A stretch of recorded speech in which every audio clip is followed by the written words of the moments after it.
vós entre as mulheres. Bendito é o fruto do vosso ventre, Jesus. Santa Maria, Mãe de Deus.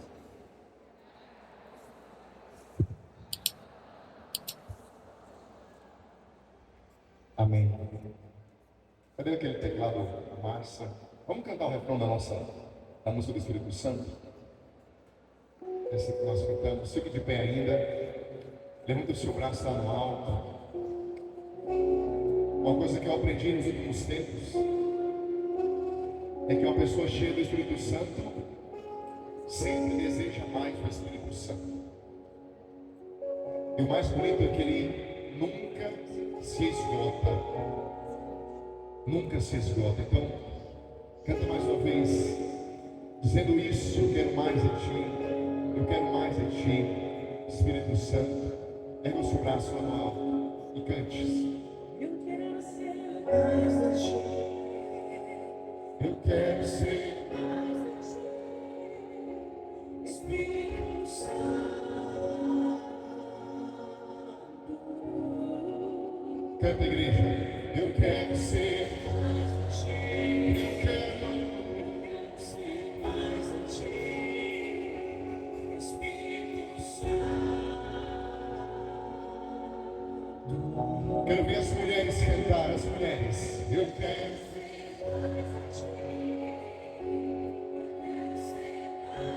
Canta com fé, Espírito Santo.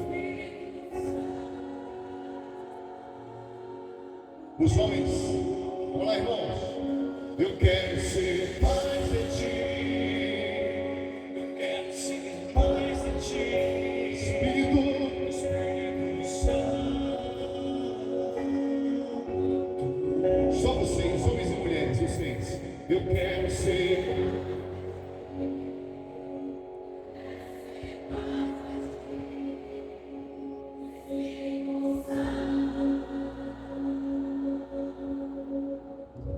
Mais uma vez, eu quero ser. Oh, eu quero ser. Espírito Santo, juntos digamos: eu quero ser. Eu quero. Venha sobre nós, Espírito. Tu és tudo que nós precisamos. Tu és a maior graça.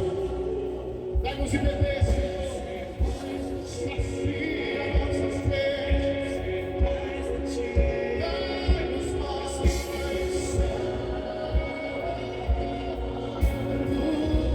Para terminar, vai.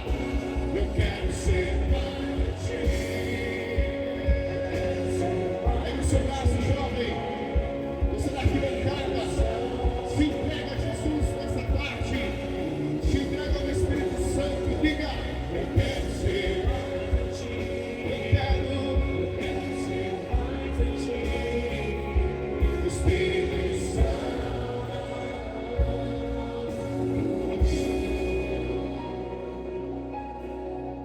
E diga comigo: Espírito Santo de Deus, eu quero ser mais de ti. Eu quero que estejas mais em mim. Sacia-me, pois eu tenho sede de ti, e só tu podes me saciar. Amém.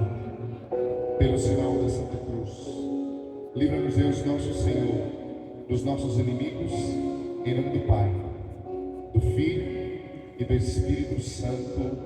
Amém. Pode se sentar. Bendito seja Deus.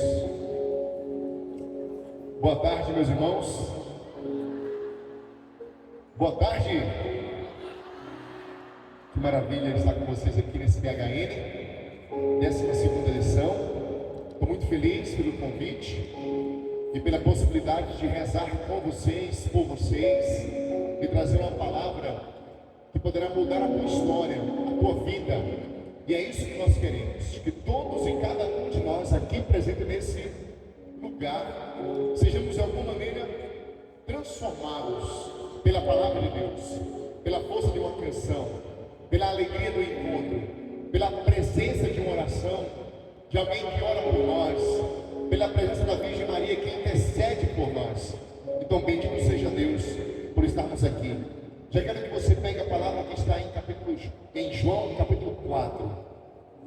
João, capítulo 4.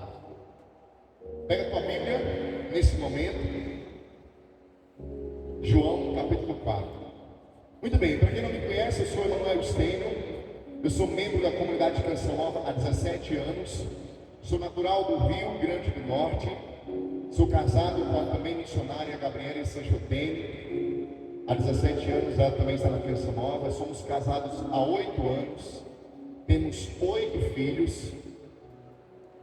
6 estão no céu e 2 estão conosco aqui na terra.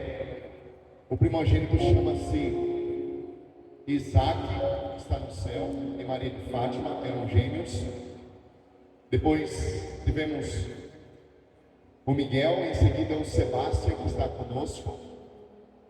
Depois a Maria de Lourdes, a Maria Teresa, que está conosco. E depois, em 2019, tivemos 2020, mais uma gestação de gêmeos. E, infelizmente, a minha esposa sofreu um aborto. Bem, sendo assim, nós temos 6 filhos no céu. Graças a Deus, e 2 aqui na terra, por enquanto. Completamos 8 anos de casados no último dia 16 de agosto. E é uma alegria estar com vocês aqui, nesse dia. Eu tenho certeza que ao contar essa primeira história para vocês, eu quero testemunhar a bênção de ser uma família de Deus. E que em nome de Jesus, vocês, talvez alguns de vocês, tinham traumas ou dor com a vida de matrimônio, que talvez até praticaram votos íntimos ao dizer: eu nunca vou casar, eu não quero ter filhos, eu não quero ter um esposo, porque eu não quero casar para não ter um pai como meu pai foi para mim. Que tudo isso caia por terra agora na vida de vocês. Que toda a opressão do mal com relação à família, com relação a uma vida na sexualidade de forma errada, caia por terra agora. É possível, sim, e Deus quer construir uma família de acordo com a sua vontade. Quem crê, diga: eu creio, amém. Diga bem forte. E quem quer, agora não é quem crê, quem quer construir uma família em Deus, diga: eu quero, Senhor. Quem está namorando, levanta o braço aí. Quem está namorando, balança o braço. Isso. Está perto da sua namorada aí?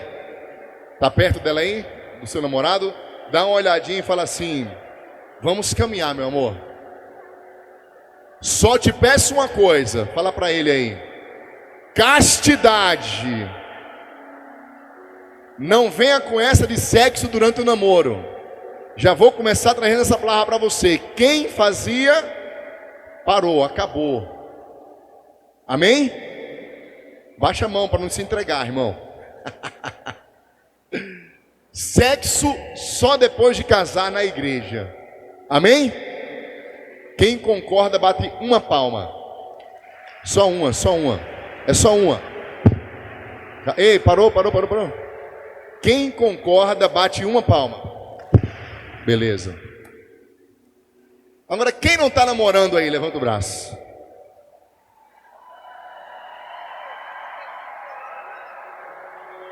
Quem não está namorando, levanta o braço. Quem está desesperado, grita. Meu Deus. Gente, dá uma olhadinha do lado. Vai que, né? Desse encontro aqui surja um relacionamento, né? Vai que, né? As meninas dizem que não tem homem bom na igreja, então... Agora, você encontrar um homem bom e bonito é mais difícil. Vai ter que ser com feio mesmo, né? Não tem jeito. Muito bem. Quem sabe você que está vivendo aqui a vida solteira ainda, buscando um homem ou uma mulher de Deus, seja um tempo de você viver a experiência de começar uma amizade, um conhecimento. Amém? Muito bem. A palavra que eu vou trazer para vocês está em João capítulo 4. Aqui fala um pouco de família, fala um pouco de relacionamento, mas fala muito sobre uma sede insaciável que Deus pode suprir. Pega comigo o capítulo 4 do Evangelho de João. Quem encontrou, diga amém. Quem não trouxe a Bíblia, diga misericórdia. Muito bem.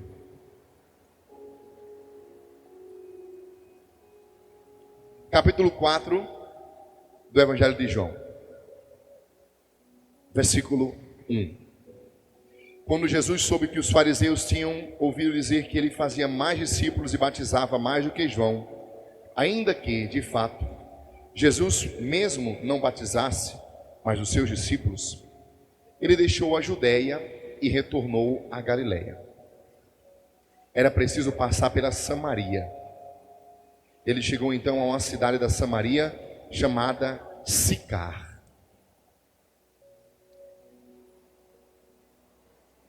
A antiga Siquém, perto da região que Jacó havia dado ao seu filho José. Ali se achava a fonte de Jacó, o poço de Jacó. Fatigado da caminhada, Jesus sentou-se junto à fonte. Era por volta da hora sexta. Hora sexta é meio-dia, tá? Uma mulher da Samaria chegou para tirar água. E Jesus lhe disse: dá-me de beber. Seus discípulos haviam ido à cidade comprar alimento.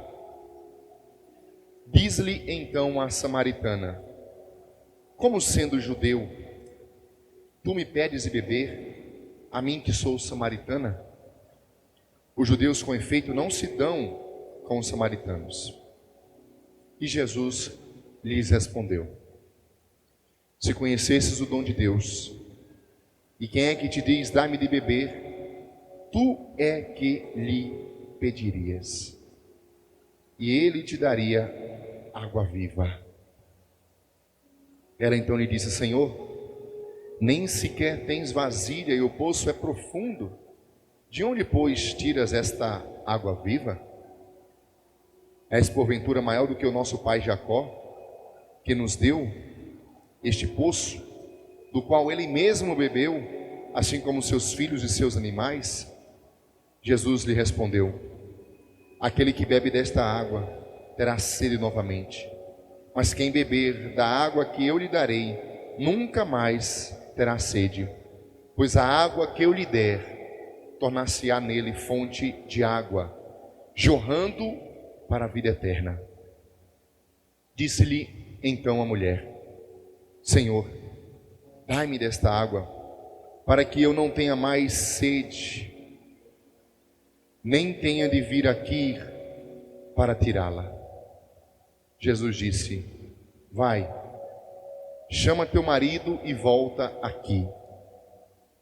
A mulher lhe respondeu: não tenho marido.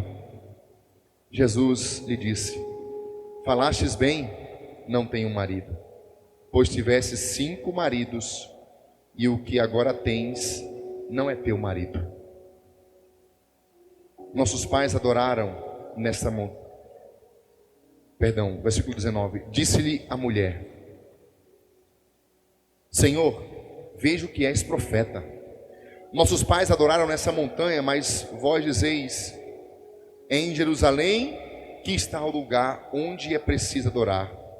Jesus lhe disse: acredita-me, mulher, vem a hora em que nem nessa montanha nem em Jerusalém adorareis o Pai. Vós o adorareis, adorais o que não conheceis, nós adoramos o que conhecemos, porque a salvação vem dos judeus. Mas vem a hora, e é agora, em que os verdadeiros adoradores adorarão o Pai em espírito e em verdade, pois tais são os adoradores que o Pai procura. Deus é espírito, e aqueles que o adoram devem adorá-lo em espírito e em verdade. A mulher lhe disse: sei que vem o Messias, que se chama Cristo. Quando ele vier, nos explicará tudo. Disse-lhe Jesus: sou eu que falo contigo. Palavra da salvação. Vamos aplaudir a palavra de Deus.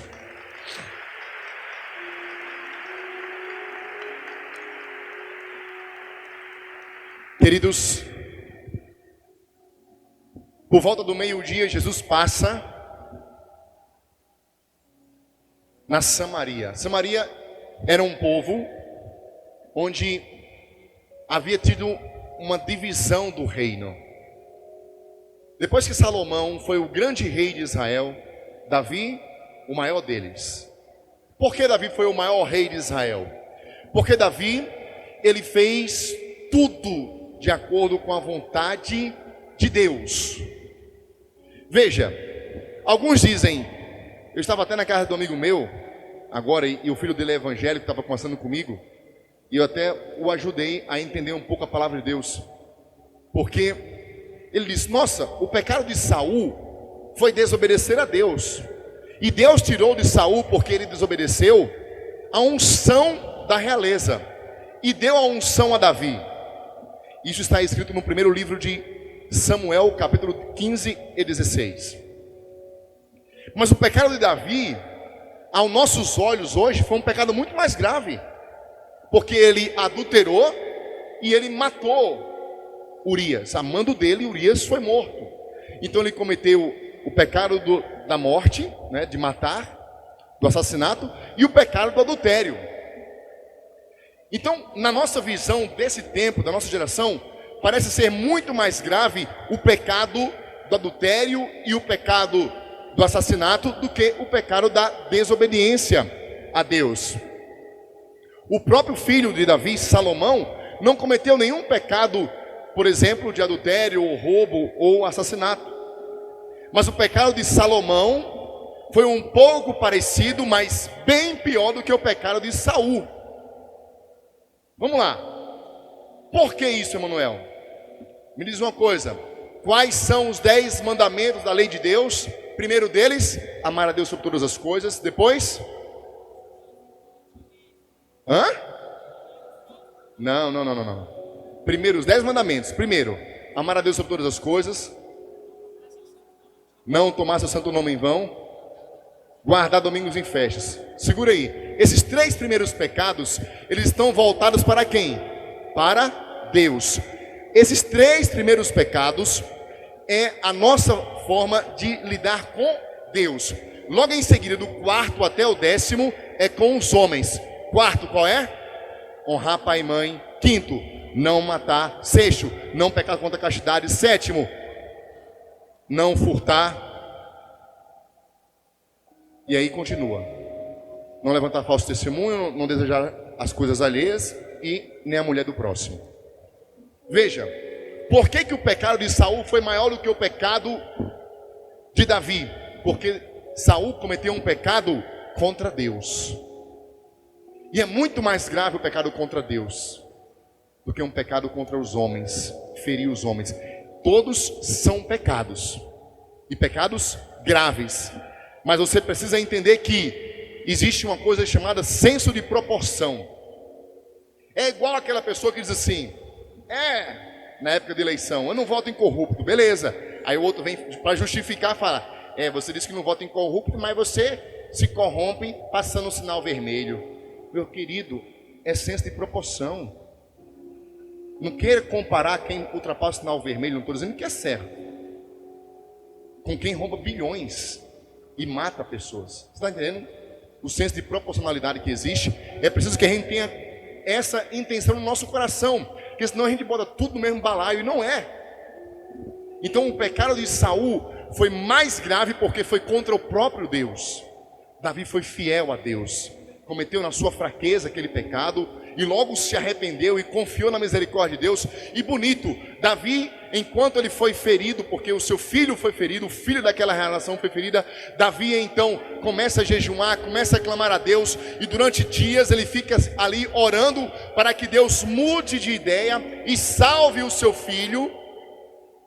Mas quando o filho dele morre, e ele é comunicado, o seu filho morreu, Davi levanta-se do seu jejum, toma um banho e começa a vida normal. O que é que isso nos ensina? às vezes nós ficamos presos ao passado. Não, vida normal, vida que segue, vamos para frente. Deus perdoou, assumamos o perdão e sigamos a nossa caminhada. E Davi foi um grande rei, um grande conquistador. E ele então quis construir um templo, o templo do Senhor. Deus disse: olha, não é você que vai construir, será o teu filho, porque reinará a paz sobre Israel. Salomão então reina, e Salomão então vive a experiência de ser um paraíso na terra praticamente. Glória, realeza, poder, reconhecimento. A palavra de Deus que tinha tanta prata em Jerusalém que se confundia a quantidade de prata com quantidade de pedra. De tão grande que era o reino de Salomão. Mas havia uma promessa, uma aliança, porque Deus disse: eu estarei com sua descendência, eu nunca deixarei de ter alguém do teu trono. Quer dizer, no trono de Israel, no trono de Jerusalém, algum descendente teu, Davi, contanto que ele continue fiel à minha aliança, que ele nunca me abandone, que ele seja fiel. E Salomão foi fiel a Deus no seu início, na sua juventude, nos seus primeiros anos. O problema é que quando ficou velho, ele perdeu a salvação. Cuidado para não perder a salvação quando você ficar velho. E aqui existe a comparação ao contrário. Aquela parábola que Jesus conta do operário da última hora, ele vai dizer: de manhã cedo, o dono da vinha foi lá na praça, chamou alguns para trabalhar. Às 9 horas voltou, meio-dia voltou, 3 horas voltou, e às 5 horas voltou, e foi chamando pessoas, e disse: olha, trabalha na minha vinha que eu vou lhe dar um denário. E aí na hora que começou a pagar, ele pagou tudo, todos eles, tanto quem trabalhou de última hora, quanto quem trabalhou primeiro, com a mesma recompensa. O que essa parábola nos traz? Que de fato, aqueles que se convertem na juventude, ou aqueles que se convertem na última hora, receberão a mesma recompensa, o céu. E aí muitas vezes para nós jovens, até Dom Bosco vai dizer num livrinho pequenininho, para nós cristãos, ele vai falar disso. Para nós jovens, muitas vezes dizemos assim: já que todos vão para o céu, quem se converte agora ou quem se converte velho, eu vou curtir minha vida, quando tiver com uns 40, 50, 60, eu me converto e vou para o céu. Duas coisas aqui é importante a gente falar. Primeiro, quem disse que você vai chegar a 40, 50, 60 anos? Você pode morrer antes. E dentro disso, se você chegar lá com a intenção de se converter, será que você terá forças para isso? Ou você terá totalmente uma vida desregrada, cheia das coisas desse mundo, que não dará tempo para Deus entrar no teu coração? De tal maneira enraizada no pecado que vai ser muito mais difícil você se converter.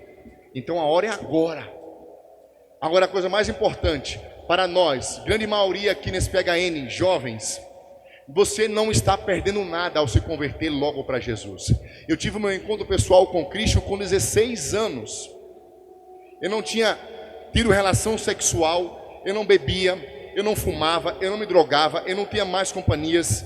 Eu era um católico que ia todo domingo à missa com minha família. Mas eu não tinha uma experiência de batismo no Espírito Santo. Eu não tinha uma experiência de encontro com Cristo.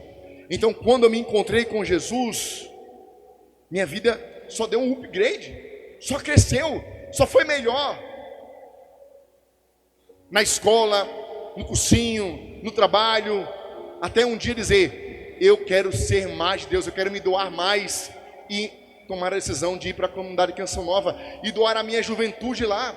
Você acha que às vezes eu não pensei e falei assim: caraca, já que eu estou aqui, bem que eu podia ter tido relação sexual para experimentar, para saber como é que é, né? Poxa, quando a gente vai vir aqui, daqui a pouquinho vai vir um irmão pregar, ele vai ter um testemunho fortíssimo.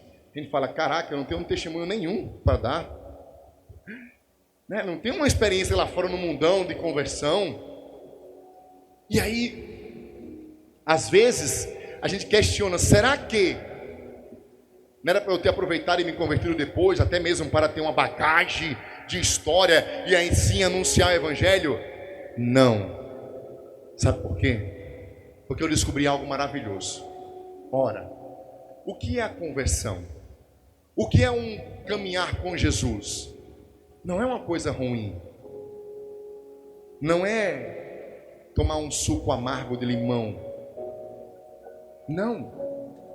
A conversão é saborear a melhor bebida possível que a gente pode ter. O encontro com Jesus é experimentar o melhor alimento, o melhor descanso que a gente pode ter. Vocês compreendem? Vocês concordam comigo, sim ou não? Ora, se a conversão, se o encontro com Cristo é saborear a melhor bebida que possa existir, a melhor comida, o melhor descanso, quanto mais tempo eu estiver com essa bebida e essa comida, melhor para mim. Então é uma graça se converter cedo, porque eu terei mais tempo ao lado do meu amado. Amém? Essa é a experiência da conversão, e que você, jovem que veio aqui com 13, 14, 15, 16, 20, 25, precisa se abrir e desejar nesse PHN sair daqui mais de Deus, convertido, porque quanto mais tempo com Deus, melhor, mais feliz nós seremos. Você percebe como isso precisa mudar uma chavinha aí dentro? Eu vou repetir. Às vezes nós pensamos, poxa, por que eu vou me converter logo agora, se eu posso me converter depois e vou ganhar o mesmo prêmio que é o céu? E a primeira resposta é, quem disse que você vai chegar lá com 50, 40, 60 anos? Mas a resposta mais bonita é o seguinte: o que é a conversão? O que é essa graça de estar com Jesus? É algo difícil, duro, ruim, ou é algo maravilhoso? É algo maravilhoso. Então, quanto mais cedo eu tenho esse algo maravilhoso comigo, mais agraciado eu sou. E é esta a beleza de uma vida de conversão. Veja, aconteceu, voltando agora para Salomão, o contrário com Salomão. Ele começou bem, ia tudo bem, estava maravilhoso, só que no fim da vida ele se corrompeu. E qual foi o pecado de Salomão?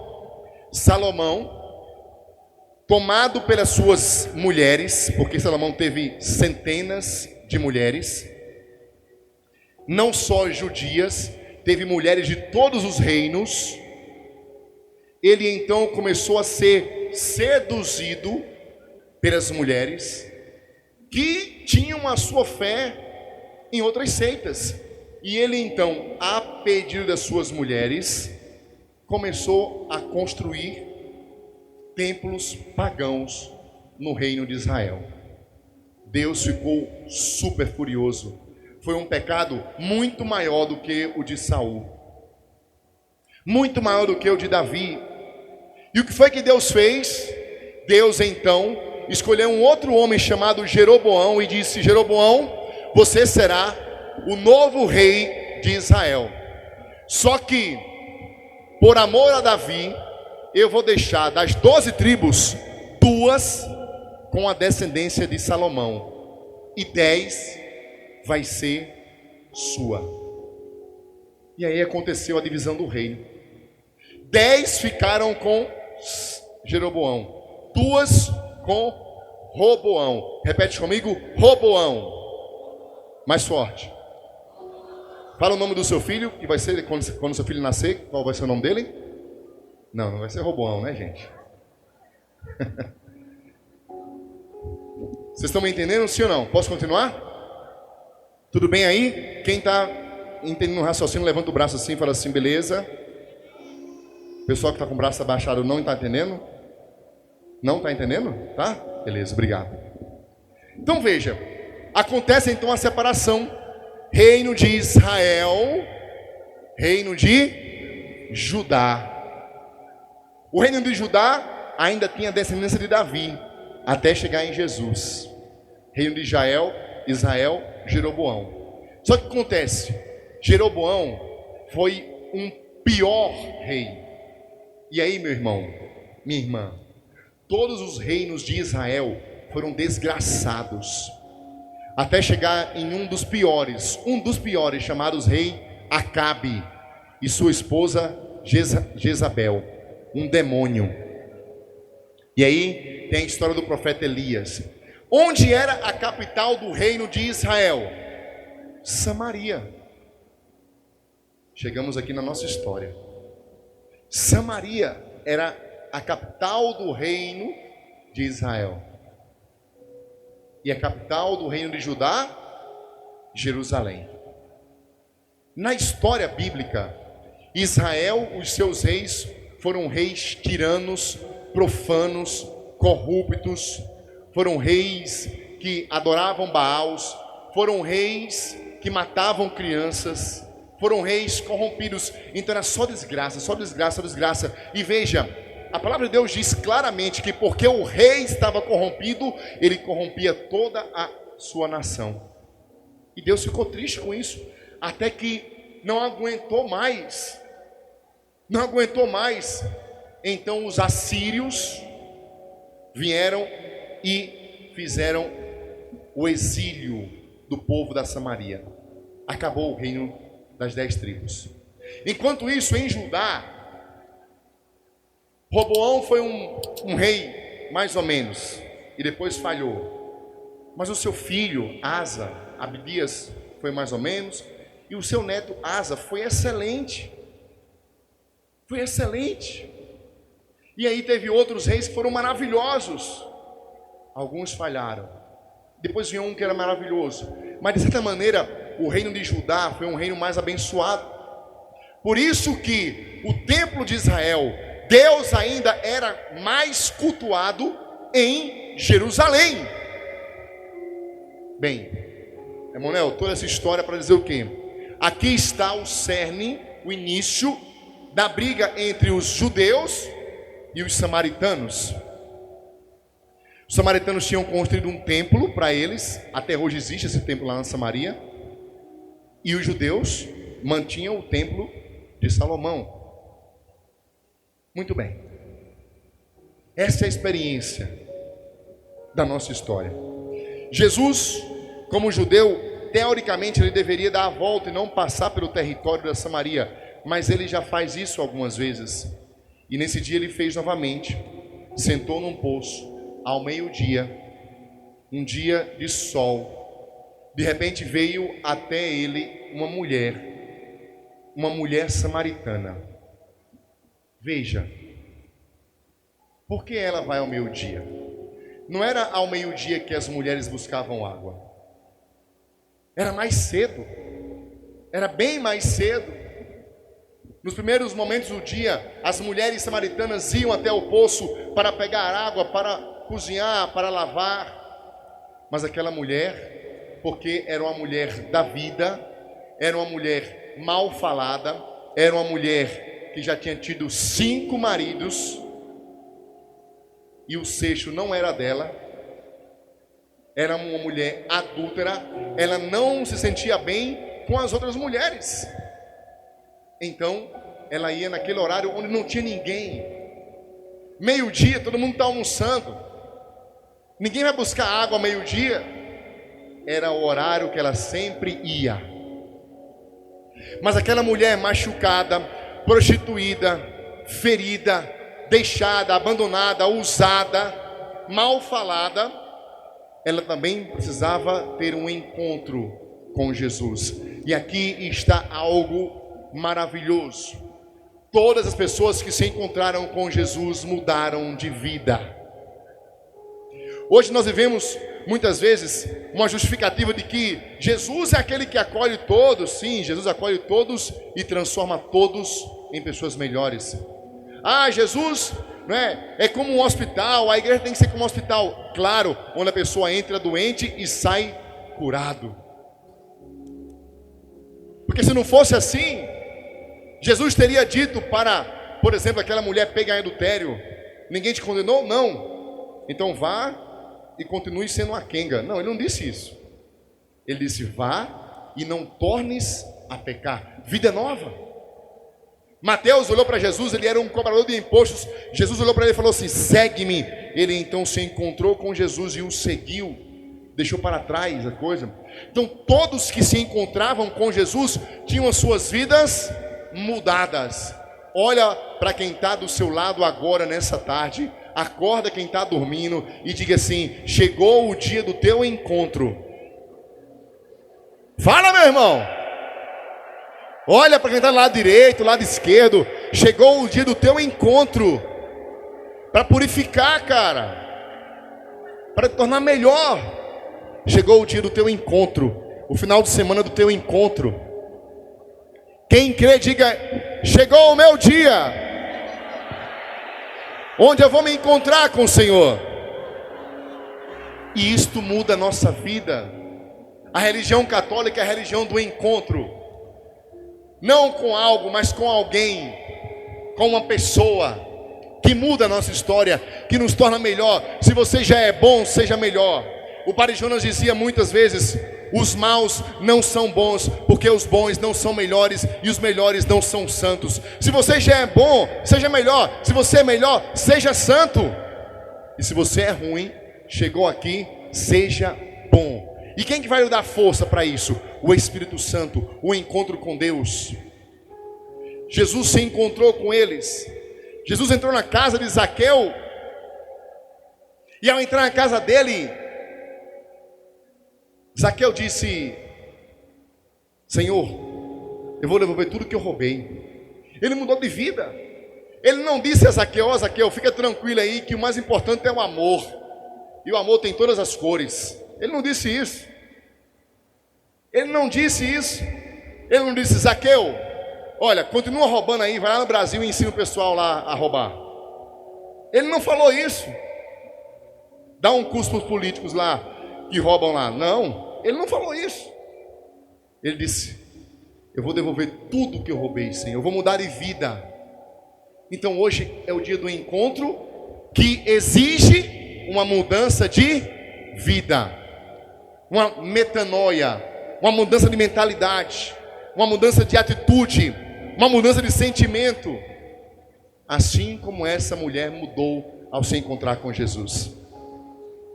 Aquela mulher tinha sede. Mas a sede daquela mulher era uma carência emocional, meu querido amigo Eros Biondini. Era uma carência emocional. Uma carência que não se resolve. Talvez muitos de vocês estão aqui nesse encontro, e por que não dizer, todos nós em alguma proporção temos carências. Temos sede. Temos sede. Temos uma carência emocional. Uma carência de sermos elogiados, notados, aplaudidos. Essa é a carência existencial do homem. Mas o bonito é que Santo Agostinho vai dizer: eu procurei em todos os lugares, Senhor, mas estavas dentro de mim.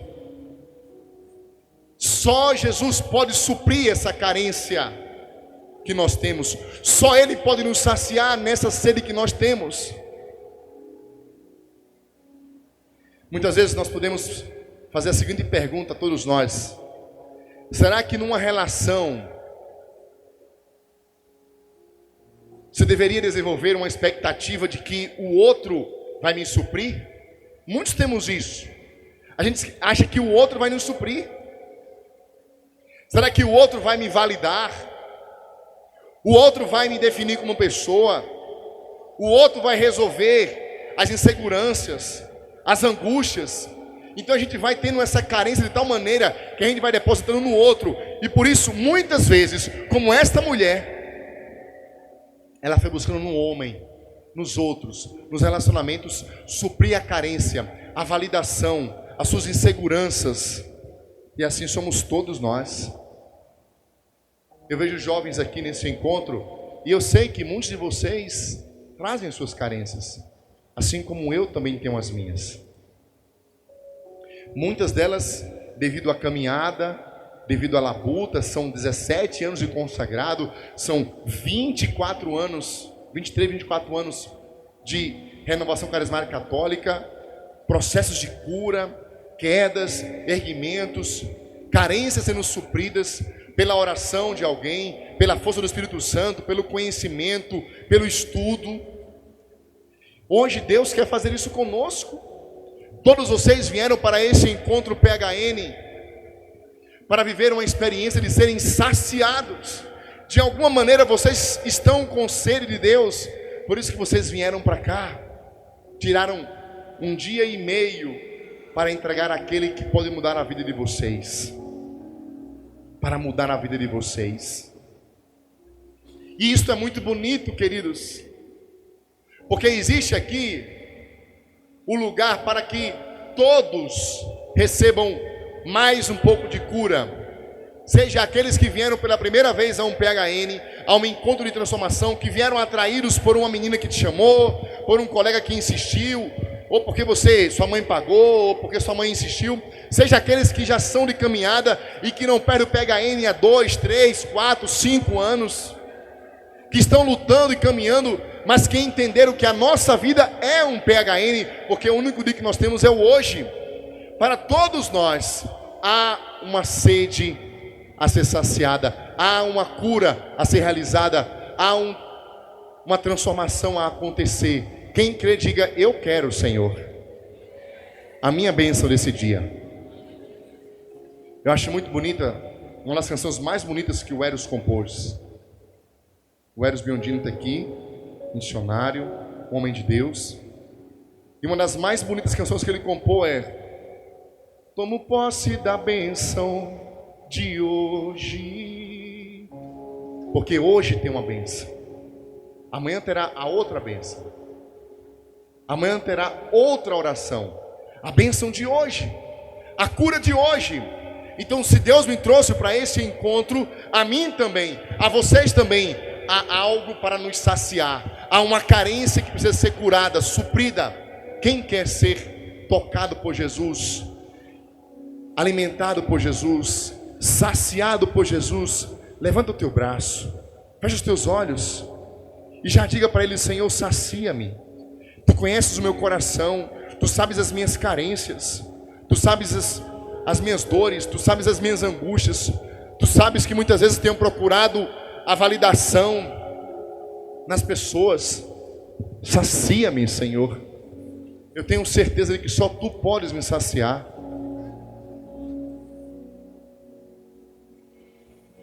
Amém.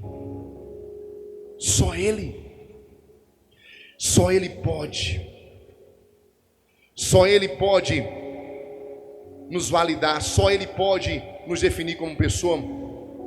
Porque veja, gente, essa sede que nós temos é uma sede muitas vezes de validação externa, de alguém dizer para nós: você é o cara. Quase que eu não vejo essa placa aí, viu, irmão? Na próxima você coloca 30, 20, que eu não consigo ver não. Veja, esses dias agora eu estava ainda em missão. Eu ainda não encontrei esse rapaz, mas é um menino bom. Pensou até em entrar num seminário, ajuda no altar, na paróquia. E um dia ele mandou uma mensagem para mim: Emanuel, me ajuda, porque eu quero tirar minha própria vida. Eu não aguento mais. Naquele primeiro momento eu estava longe, se não me engano, estava em Bauru, na oportunidade, pregando um encontro de cura. E aí mandei mensagem para ele, mandei um áudio, orei por ele e disse: segura a onda, assim que eu voltar para a Caixa da Paulista eu vou te atender. O problema é que eu vou ficar uma semana aqui, então fica firme, não desista, né? E orei por ele. E todos os dias eu mandava mensagem para ele: ei, como é que você está? Como é que você está? E assim foi acontecendo. Algumas realidades eu não pude encontrar com ele, mas quase todos os dias eu mando mensagem para ele.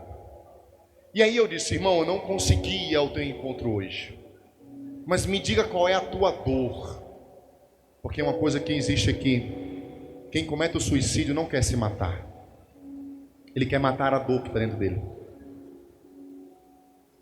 Eu vou dizer uma coisa para vocês: muitos jovens da nossa geração traz essa dor.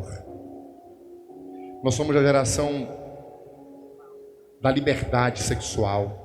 Somos a geração das drogas, do sexo livre, do rock and roll. Somos a geração que temos tudo, mas somos a geração mais depressiva da história, mais mimizenta, mais Nutella, mais fraca, mais depressiva, com maior número de suicídio entre os jovens.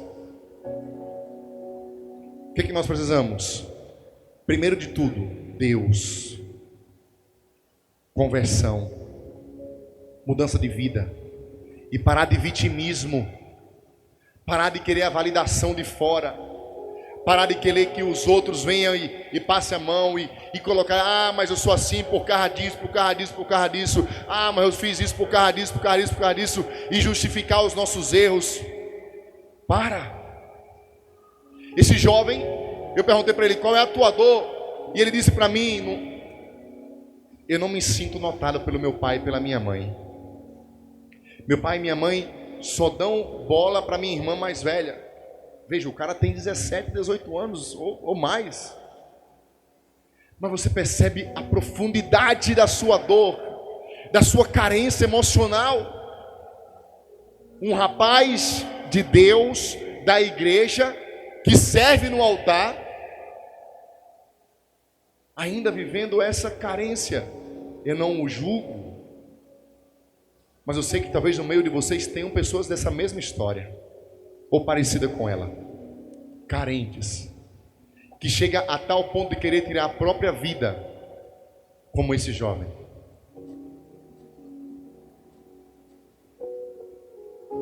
Semana passada eu estava em Rondônia pregando um encontro para famílias, sexta-feira à noite, sábado à tarde. De repente entrou naquela igreja um casal de namorados, uma jovem vestida de roupas mais masculinizadas, cabelo pintado, curto, bermuda, tatuagem, piercing, e um jovem ao seu lado também na mesma pegada, mas percebia-se que namoravam.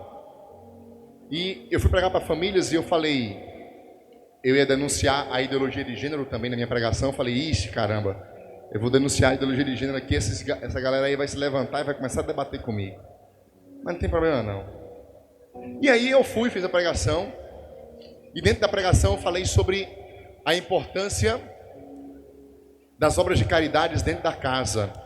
E fui falando de ensinar os ignorantes, perdoar aqueles que nos machucam.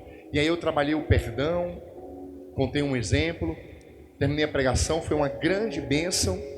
Veio aquela menina até o meu encontro, olhou para mim em lágrimas e disse, eu preciso perdoar o meu pai. E aí nós fomos orar por ela. E aquela menina que tinha buscado, ela é tão linda ela, mas tinha buscado se desfigurar para poder se encontrar.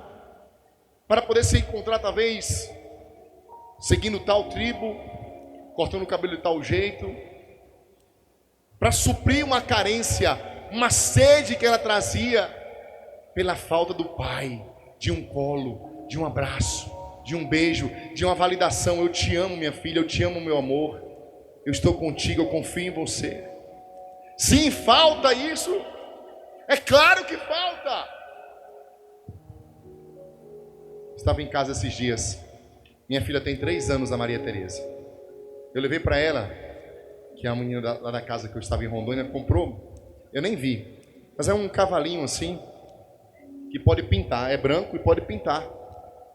E ela então ganhou e começou a pintar, mas em criança, ela pintou e ficou horrível a pintura. Não ficou com cor, é vermelho com azul, com amarelo, ficou preto o negócio. E eu falei, filha, que coisa feia. Ela ficava assim, ó.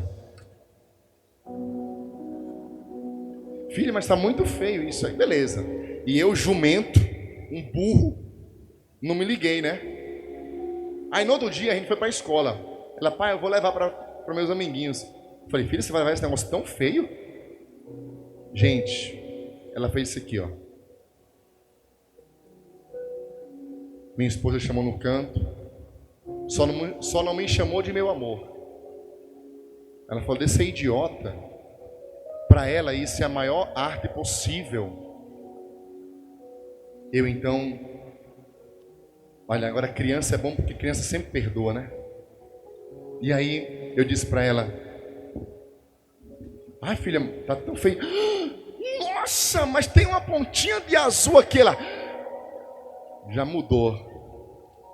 Filha, nossa, você vai mostrar. Ah, vai ficar bonito. Eu acho que ele vai ficando bonito. Aí fui tentando, né? E ali fui validando a minha filha. Até que depois ela veio, pintou novamente e ficou mais bonito. E ali eu percebi o quanto a minha... Que faça-se a luz, Senhor, obrigado. Ali eu percebi o quanto a minha palavra como pai valida, forma, preenche o coração da minha filha. E eu sei, contando isso, que muitos de vocês, assim como eu também na minha história, em alguns momentos não tivemos nosso pai que nos validou, nossa mãe que nos validou, que esteve presente, que olhou para nós, que nos amou. E por isso nós trazemos uma sede, nós trazemos uma carência. E o que é que a gente faz?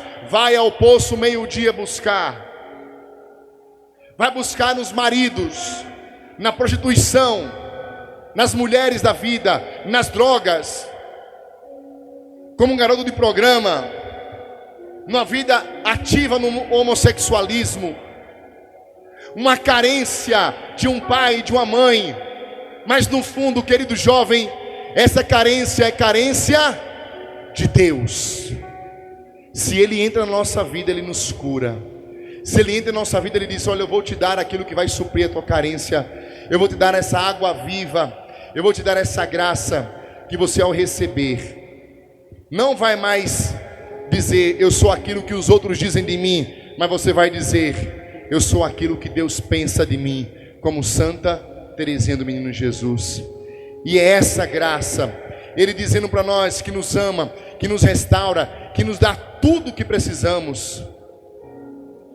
Nós vamos dizer que somos amados por Deus, somos filhos de Deus, que Ele derramou projetos sobre nós, talentos, dons, e Ele nos dá a experiência do Espírito Santo como penhor na nossa salvação. Na nossa salvação. Todos nós de alguma maneira estamos com sede.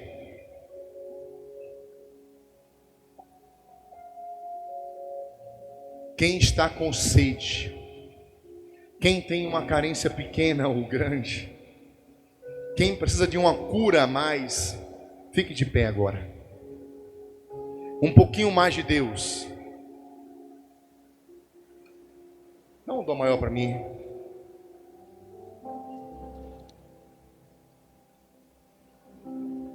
Podemos cantar muitas músicas, mas eu quero cantar uma que vem no meu coração. Eu imagino que Jesus tenha dito para aquela mulher aquilo.